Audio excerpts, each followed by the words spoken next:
مسلمانوں کا یہ عقیدہ ہے کہ معصوم عن الخطا انبیاء کرام علیہم السلام کی ذوات مقدسہ ہیں۔ یہاں یہ شرف اللہ تعالیٰ نے فرشتوں کو عطا فرمایا۔ انبیاء کرام علیہم السلام اور فرشتوں کے بعد کوئی بھی شخص معصوم نہیں ہے۔ ہر شخص سے غلطی کا امکان موجود رہتا ہے۔ صحابہ کرام، اہل بیت اطہار اور اللہ کے نیک بندے گناہوں سے محفوظ ہوتے ہیں۔ اللہ تعالیٰ توفیقات دیتا ہے، ان غلطیوں سے وہ بچے رہتے ہیں، لیکن معصوم نہیں ہوتے۔ یہی اہل حق کا عقیدہ ہے۔ اللہ تبارک و تعالیٰ نے اپنے ایک حکم کے ساتھ کائنات کے آغاز کی کہانی جب شروع ہوئی تھی تو اسی میں دو کردار ہمارے سامنے آ گئے تھے، ایک شیطان اور دوسرے جناب سیدنا آدم علیہ السلام۔ خطا شیطان نے بھی بہت بڑی کی۔ اس سے کہا گیا کہ جناب آدم کو سجدہ کریں، ابا واستکبر وکان من الکافرین۔ اس نے سجدے سے انکار بھی کیا اور تکبر بھی کیا۔ یہ لفظ کہے کہ انا خیر منہ، میں جناب آدم سے بہتر ہوں۔ ابا واستکبر، انکار بھی کیا، تکبر بھی کیا، وکان من الکافرین، کافروں میں سے ہو گیا۔ خطا ہو گئی، بھول گیا۔ اب جب اسے کہا گیا کہ چلو اس کو تسلیم ہی کرو، کیوں نہیں کر رہے تم سجدہ جناب آدم کو؟ تو اس نے کہا اس لیے نہیں کر رہا کہ میں بہتر ہوں، میں کیوں کروں۔ اب ایک اجتہادی خلاف اولا، ایک اجتہادی خطا جناب آدم علیہ السلام سے بھی ہوئی۔ ان سے کہا گیا تھا کہ وَلَا تَقْرَبَ هَٰذِهِ الشَّجَرَةَ، اس درخت کے پاس نہ جانا۔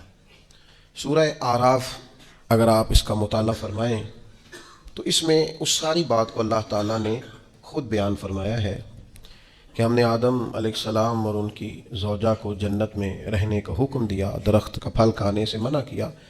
رب خود فرماتے ہیں شیطان نے انہیں وسوسہ دیا، قسمیں اٹھا اٹھا کے یقین دلاتا رہا، اسباب بنے باقاعدہ، انہیں بار بار کہا کہ کچھ بھی نہیں ہوگا۔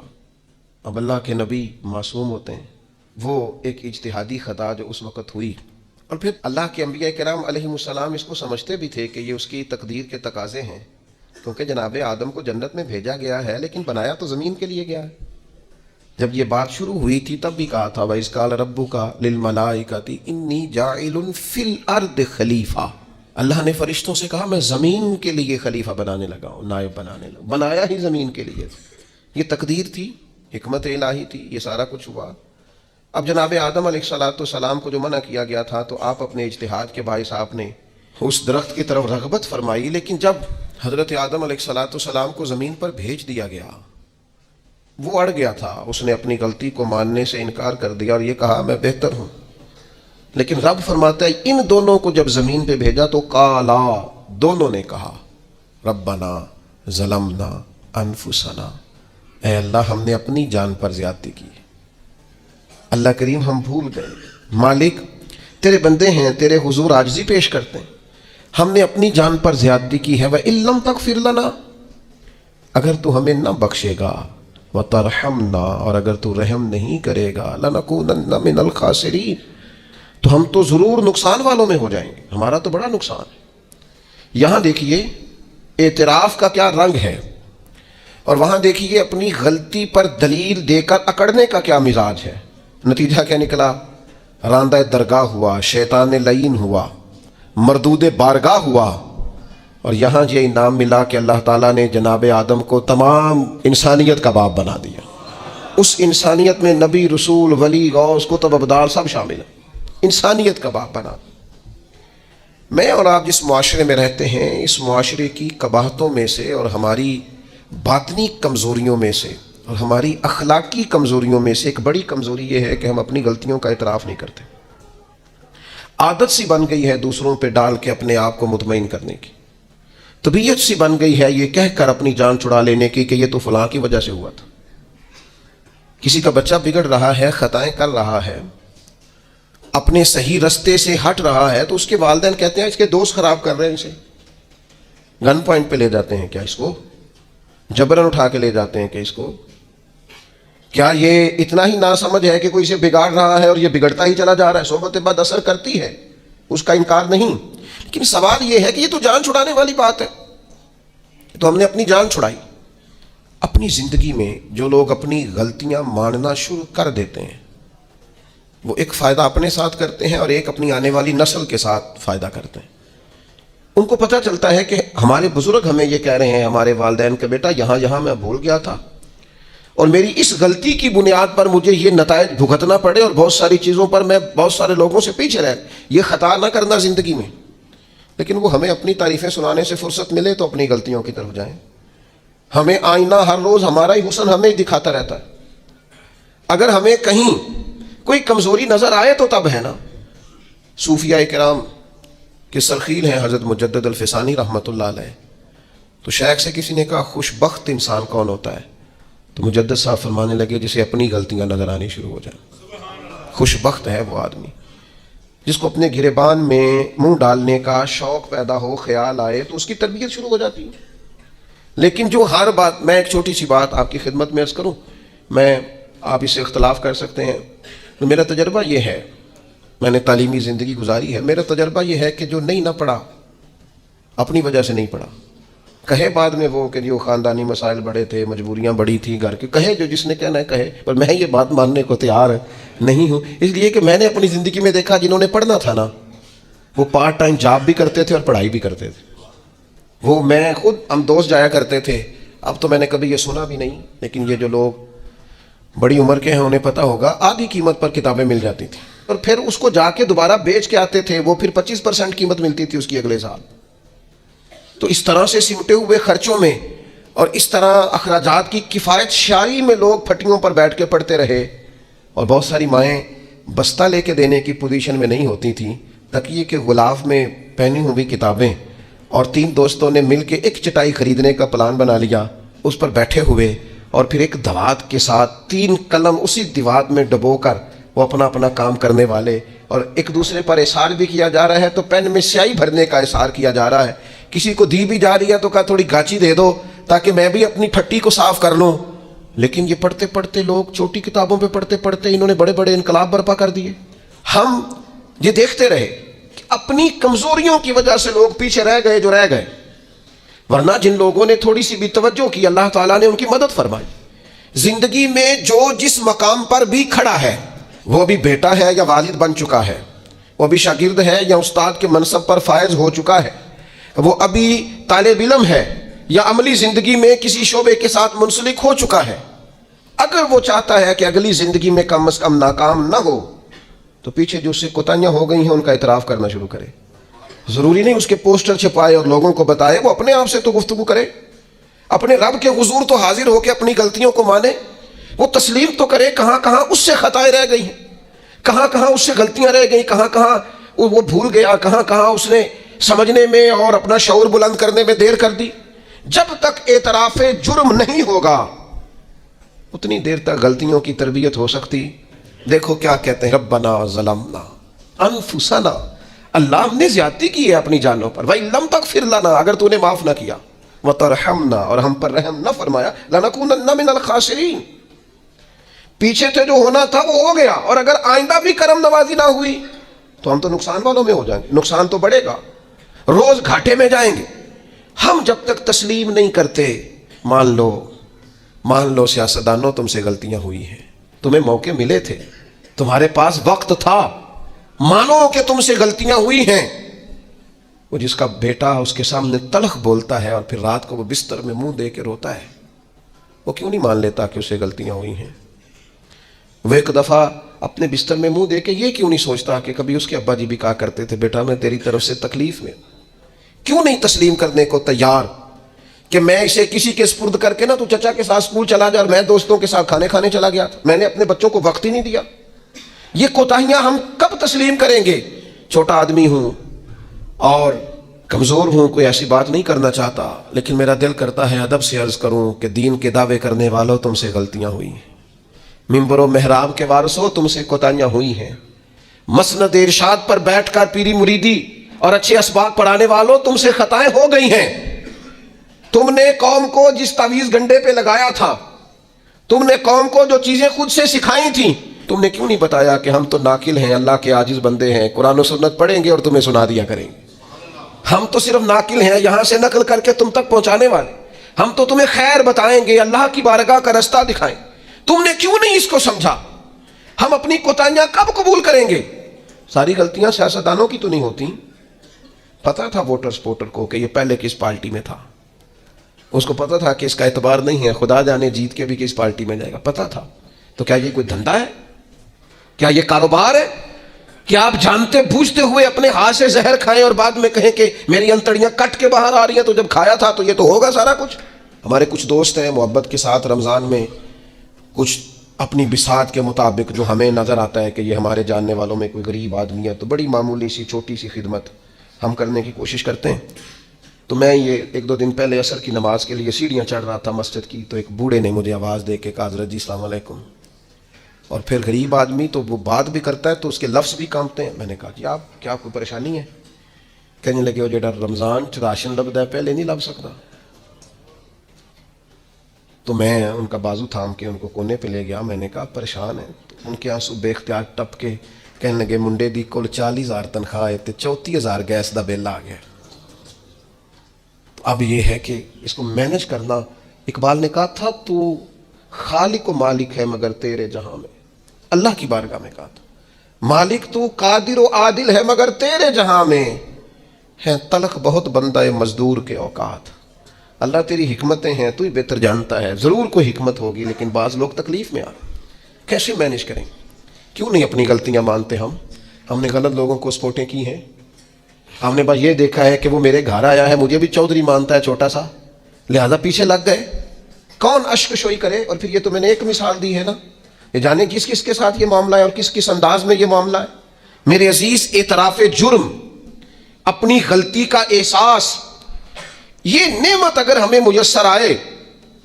کسی بھی سیاسی جماعت کا کوئی آدمی بھی ٹی وی پر آتا ہے اور وہ جب انٹرویوز دینے شروع کرتے ہیں تو کیا ہر پارٹی کا سربراہ معاذ اللہ معصوم ہے؟ ان سے غلطیاں نہیں ہوتی؟ کیوں نہیں آپ اعتراف کرتے کہ یہاں ہمارا لیڈر بھی بھولتا ہے، خطا کرتا ہے؟ کیوں آپ اخلاقی جرات کا مظاہرہ نہیں کرتے؟ آپ اس طرح دفاع کرتے ہیں کہ جیسے اس میں کوئی کمی ہے ہی نہیں. ہمارے اسلاف فرمایا کرتے تھے خدا بننے کا شوق نہ پیدا کرو، انسان رہو. رب نے تمہیں انسان بنایا، وہ تمہیں انسان دیکھنا ہی پسند فرماتا ہے. یہ کیا تم نے دعوے شروع کر دیے؟ غلطی کوئی نہیں ہوتی، یہ کیسے ہو سکتا ہے وہ غلط فیصلہ کرے؟ آپ مانیں بندے کی توبہ اللہ کب قبول کرتا ہے؟ مشکات میں حدیث ہے سیدہ عائشہ صدیقہ سے، حضور فرماتے ہیں ان العبد اذا اعترف، یہ لفظ ہے سرکار کے، اس پر غور کیجیے. فرمایا بے شک جب بندہ اعتراف جرم کرتا ہے رب کی بارگاہ میں بیٹھ کے، وہ مان جاتا ہے یا اللہ یہ مجھ سے بھول ہو گئی، میں نفس کے ہاتھوں مجبور ہو گیا، یہ مجھ سے غلطی ہو گئی، شیطان نے ان العبد اذا اعترف، بے شک جب وہ رب کی بارگاہ میں اعتراف جرم کرے ثم تاب، پھر توبہ کرے تو تاب اللہ علیہ، اللہ فوراً اس کی توبہ کو قبول فرما لیتا ہے. لیکن وہ اعتراف جرم ہی نہ کرے، وہ اپنی خطائیں ہی تلاش نہ کرے، وہ کسی جگہ ماننے کو تیار نہ ہو. اعتراف کرنا یہ اعلیٰ درجے کے لوگوں کا کام ہوتا ہے، مان جانا یہ بلندی اخلاق والے لوگوں. ہم سے کوتاہیاں ہو گئیں. میں آپ کی خدمت میں ادب سے عرض کروں گا، زندگی میں بہت ساری چیزوں سے پرہیز بڑا ہی ضروری ہے. اس لیے اپنی ذات کے طواف سے پرہیز بھی بڑا ہی ضروری ہے. اپنی ذات میں الجھ کے زندگی نہیں گزارنی. میں سمجھدار ہوں، میں بڑا سمارٹ ہوں، اور دیکھو میری تدبیر سے میرا نظام بڑا اچھا چل رہا ہے، میری حکمتیں بڑی کامیاب جا رہی ہیں، دیکھو میں نے جو سوچا تھا اس کے مطابق منصوبہ بندی ٹھیک ہے، میں کئی لوگوں پر سبقت لے جا چکا ہوں، میں آگے بڑھ چکا ہوں. یہ ذات کا طواف ہے.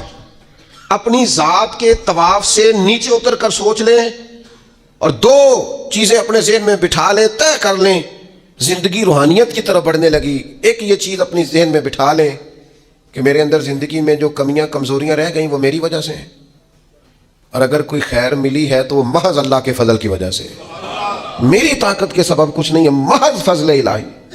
یہ 2 چیزیں جب بندے میں پیدا ہوتی ہیں تو اس کی روحانیت مضبوط ہوتی، ورنہ تو اپنی ذات کے چنگل سے لوگ آزاد ہی نہیں ہوتے. اعتراف حضرت ماعز بن مالک رضی اللہ تعالیٰ عنہ نے آ کے عرض کی حضور بہت بڑا جرم ہو گیا ہے. نبی کریم نے توجہ ہی نہیں کی. پھر عرض کی حضور بھول گیا تھا. سرکار نے رخ پھیر لیا.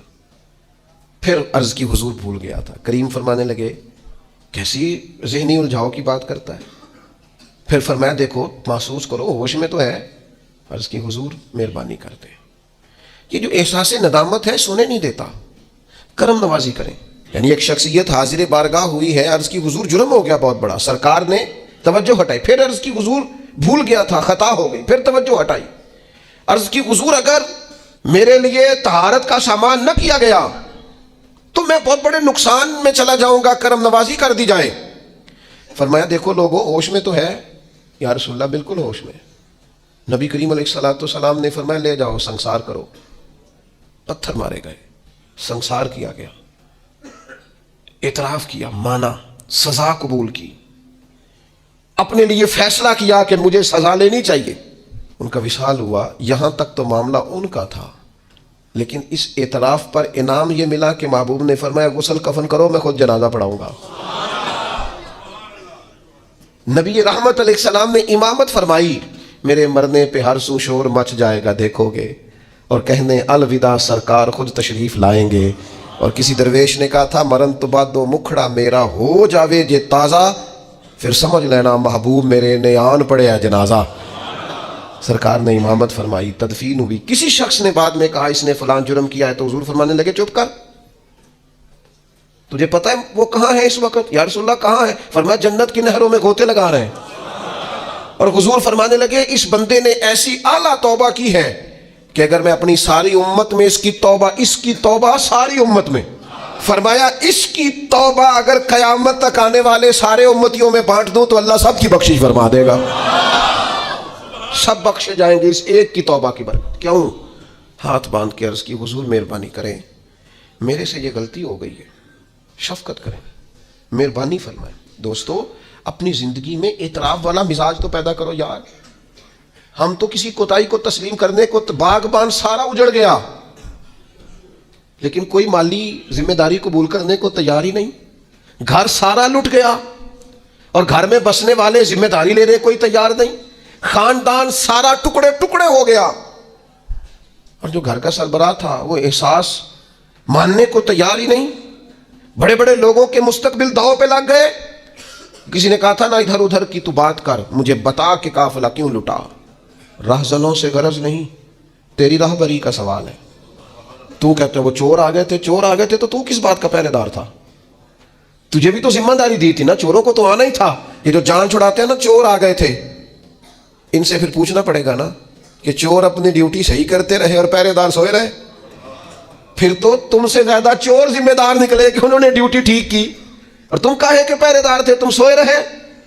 وہ کسی نے کہا تھا جو کوئی چنے گا راستے کے پتھر اسے زمانہ کہے گا راہبر.